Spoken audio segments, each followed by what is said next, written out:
अस्सलाम वालेकुम रहमतुल्लाहि व बरकातुहू। जनाब आज भाइयों वास्ते माशाल्लाह बकरा चेक करवा रहे हैं। बहुत ज़बरदस्त चीज़ है ये जनाब। सेल हो चुका है लेकिन विखावन का मकसद है, नाराज़ नहीं होना। विखावन का मकसद है पिया कि तुहानू विखा रहे हैं कि ये जानवर अपने कोल होंदे ने माशाल्लाह। और ये हैवी क्वालिटी है, जो लख रुपये वाला बकरा होंदा है बिरा ए नस्ल होंदी ने। और यह चीज़ है माशाल्लाह शेरे कलर च।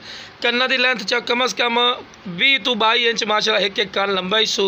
और चौड़ाई अच्छी माशाल्लाह काफ़ी ज़्यादा हिस्सू। और उम्र दी सिर्फ 5 महीने और सेल भी हो चुका है।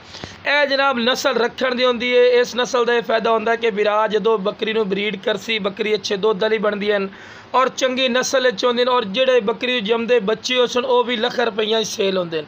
तो यह चीज़ रखनी चाहिए बिरा।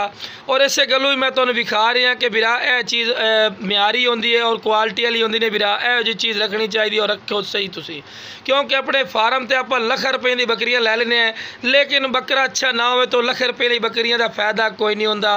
ये मैं हर वीडियो जो तुहानूं बिरा ये गल करना कि लख रुपये की बकरी लवन का फायदा कोई नहीं कि अच्छा ब्रीडर ना हो। हाँ बकरी तुसी नॉर्मल लै लो, फर्ज किते 20-25 हज़ार वाली। अगर थोड़ा बकरा अच्छा हो सी तो अच्छे और खूबसूरत बच्चे हो सन।